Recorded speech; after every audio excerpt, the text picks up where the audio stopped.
If anyone finds this, this is for the record. It was such a nice day. Such a beautiful day outside.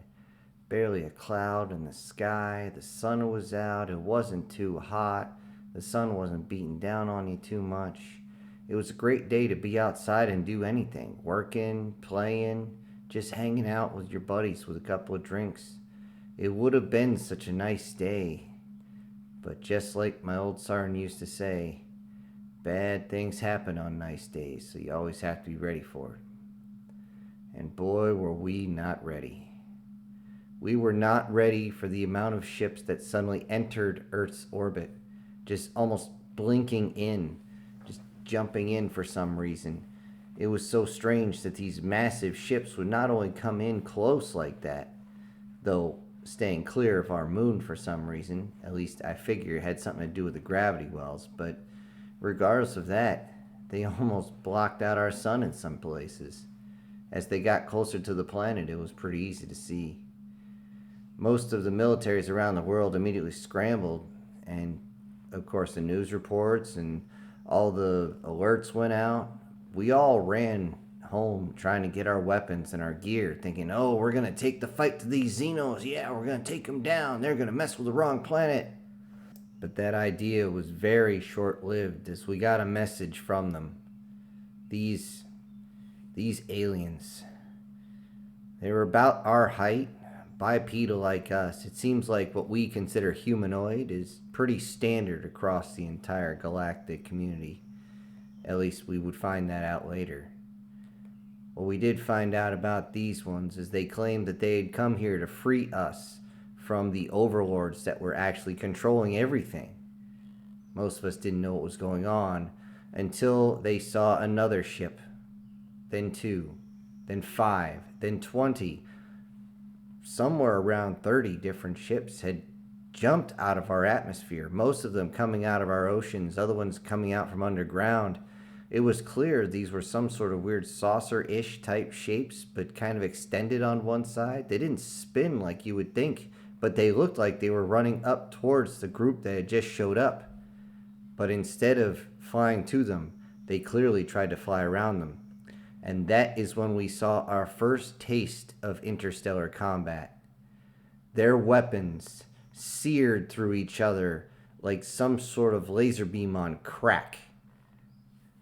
Though the smaller ships, the rounder ones that had been hidden around our planet, desperately tried to get away, ducking and weaving, it wasn't long till, even though they could dodge the larger lasers, the smaller ones that we counted up to point defenses started piercing through their hull. There was no shield. I don't know what type of sci-fi idiot thought that would be an actual thing. But any type of disbursement that might have happened to slow down the energy weapons that cut into the alien ships didn't seem to work all that well. Eventually, not a single one of the saucer-ish type ships got away and then plummeted back down towards the planet. Many of them, the larger ships that were there, just let them fall and let them crash. Some of them were able to skid to a stop. Other ones just, well, became a pancake in a different way than what they already were. We all looked on in sheer amazement and thought to ourselves, what the hell can we do against these things? We saw that a few of the shots that had missed, some of these energy weapons had seared entire towns. How do we fight against that? When it was all over, the aliens that had showed up and seemingly fought off another group that was hidden here had only taken 4 ships, 4 of the original ones on this planet. They brought them in and claimed to us, you do not have to fear anymore.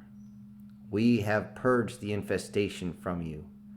What you call the Gray or Anunnaki or whatever you prefer to call them, whether it be alien or whatever, is no longer in control of your planet. However, we do expect some compensation for our trouble. This is where things got interesting. We thought, okay, thermonuclear war, we're going to have to blow up our planet just to stop them. But these these aliens were not interested in conquering us. They weren't interested in our planet. We figured that our planet was rich in resources, that they would want to take it over, but no, they had zero interest. Apparently, we were pretty far out of the way, and this was just a personal conflict between the two species. We just happened to be there. But they still wanted some sort of compensation. And it wasn't long until we figured out exactly what that was. They wanted us. Well, not all of us, that is. They wanted humans. They had never truly studied humans, and they wanted to take us with them, and we would basically serve unto them as indentured servants. Though we would get paid under whatever their credit system, even the simplest of conversion would find out that they're going to be paying us basically peanuts. But considering the alternative, as they could possibly glass our entire planet before we got our first strategic bomber in the air, this was a decent trade. However, it was not the same around the entire world. Many governments refused to give up their personnel. Others offered even more for the chance to have alien technology or protection. Some of these countries even threatened.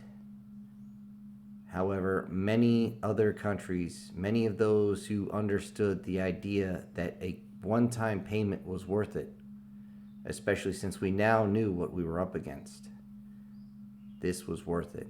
However, in many of these, what is known or used to be known as Western countries, asked for volunteers. The aliens insisted on 1 billion personnel. 1 billion, we thought. This is insane. But then again, there's almost 8 billion of us on this planet.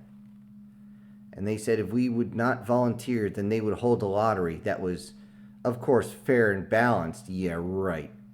I don't think anybody on this planet or any other could have rolled their eyes any harder when these rich schmucks were saying, oh, it's going to be fair. We're not going to have any type of special treatment for our family. Sure, We knew this was bullshit.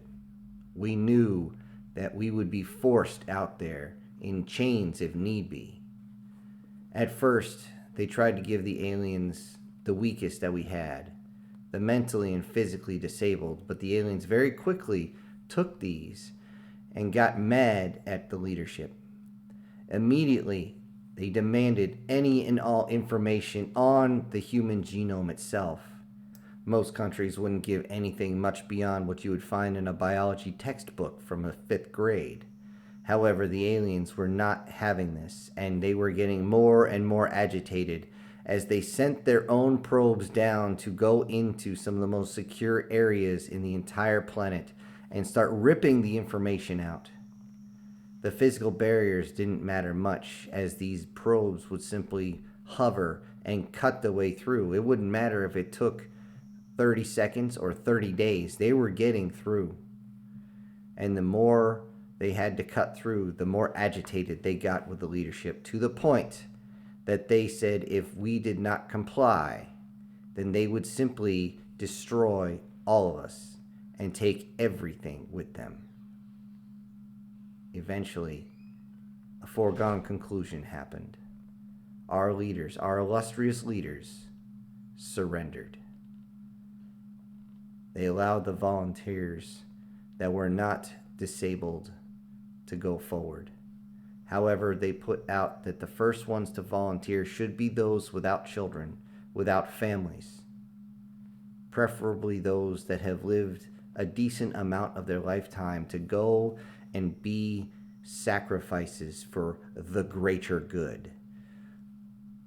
That, when they said, was enough to stop most people from going. However, we realized that those that were holding the ships over us were being more and more pissed off. And then watching an entire small nation get vaporized sure got everybody on board pretty damn quick. Being that I didn't have any kids or wife, I looked over to my family and I told them that I had volunteered. Most of them understood, but others cried. The youngest ones were worried that they would never see me again, but I told them, I swear, I will return. So don't worry, okay? Just don't worry. I've lived through worse than this. They all looked at me sideways, but I didn't tell them that yes, I have lived through some of the worst of what this world can throw at me. That being said, I was not looking forward to whatever was coming our way.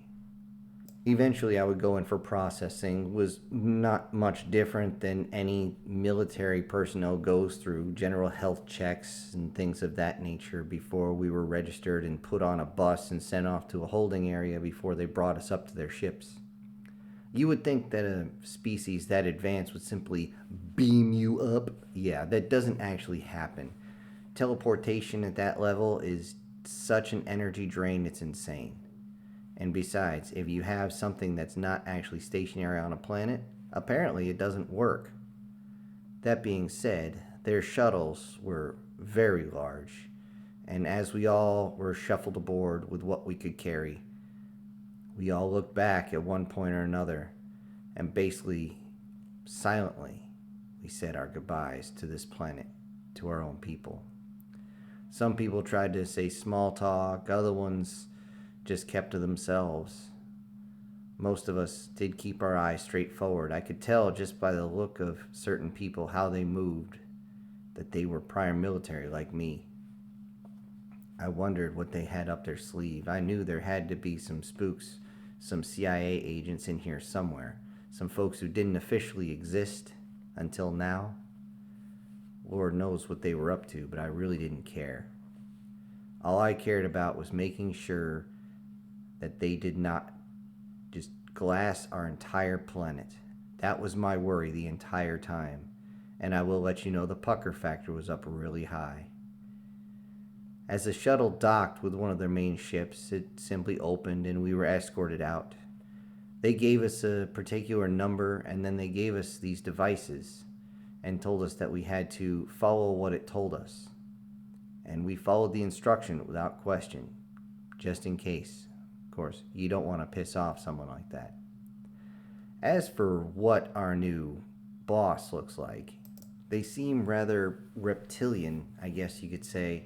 They still only had 2 eyes, 2 arms, 2 legs. They did have a bit of a tail, but it wasn't anything too crazy. I didn't actually caress my hand against one, but it seemed like more scale than skin. Their faces were a little bit more scrunched up and pushed forward, and of course what really stuck out was the fact that they were smaller than us. The tallest one I saw couldn't be above 5'2", and yet they still motioned each way for us to go. Eventually, I found my way into some sort of lab that we were all walking through.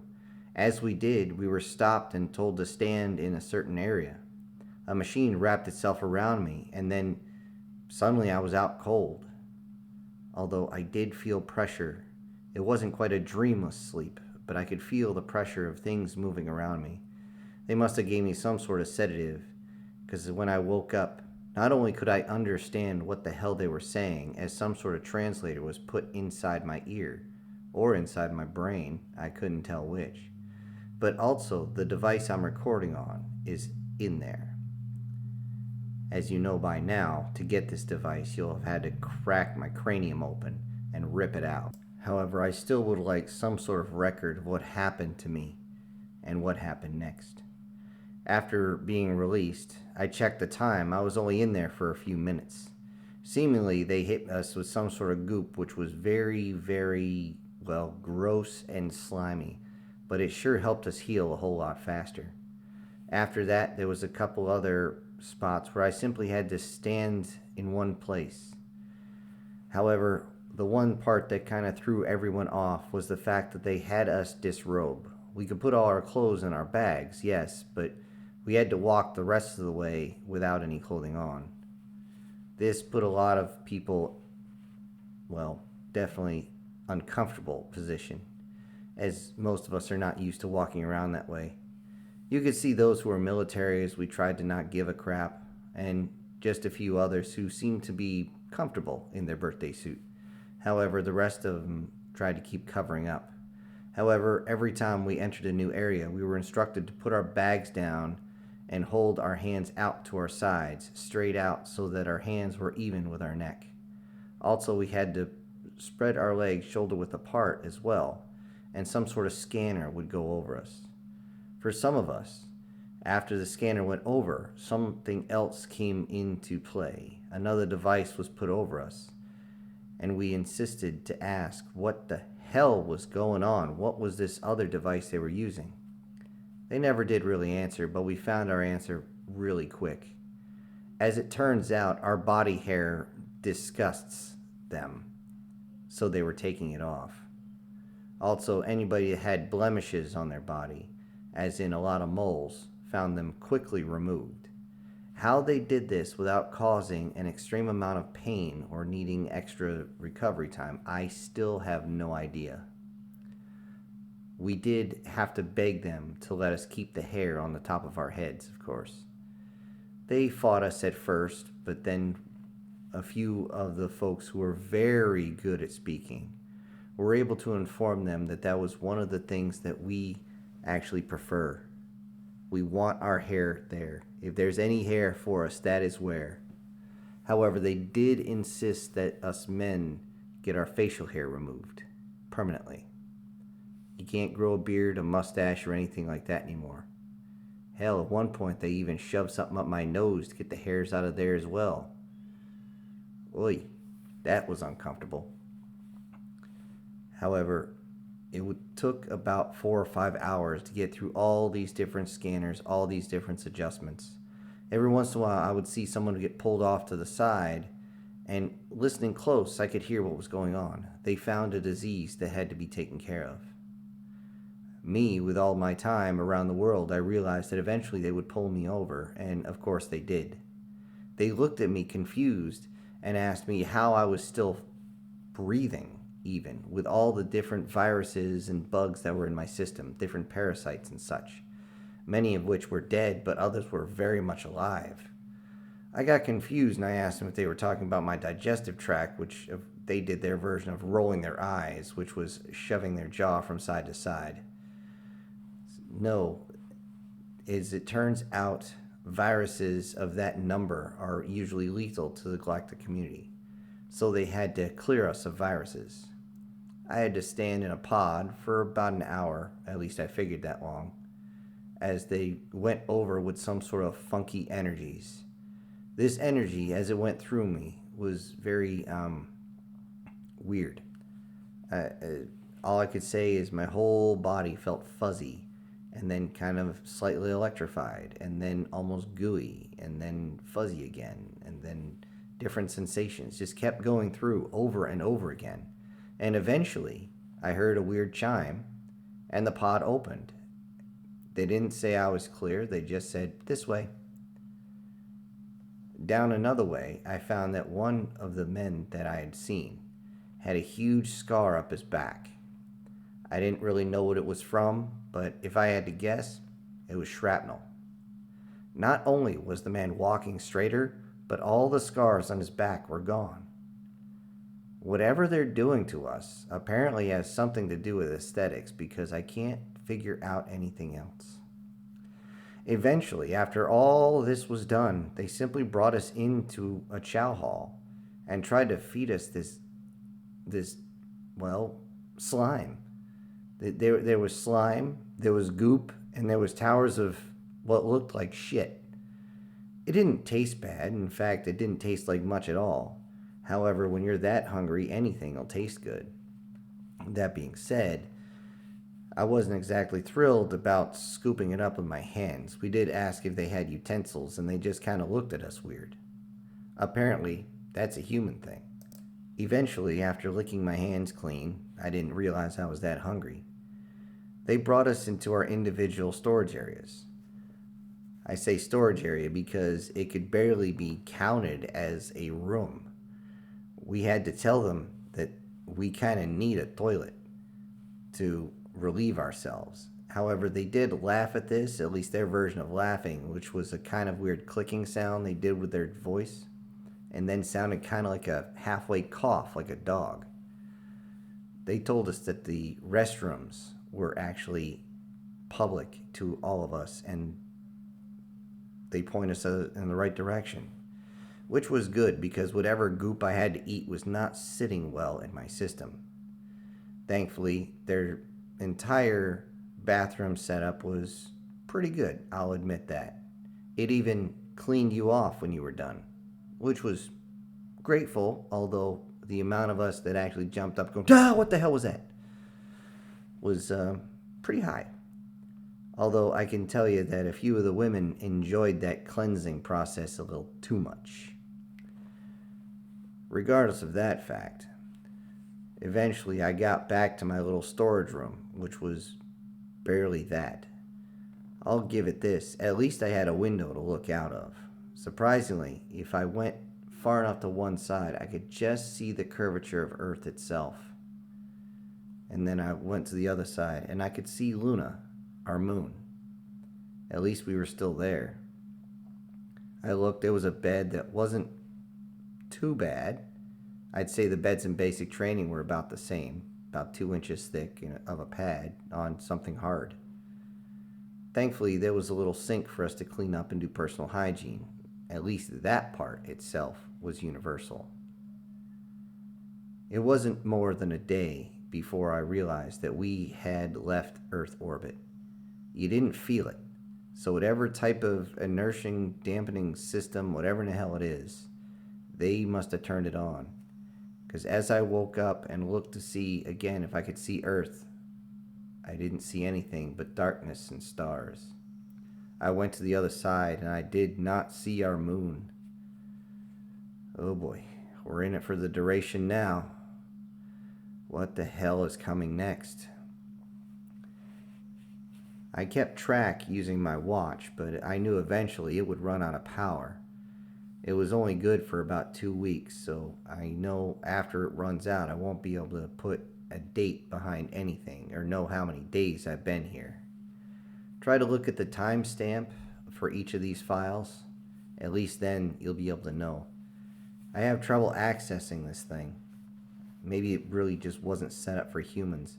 It seems like our captors, if you want to call them that, can access this thing very easily.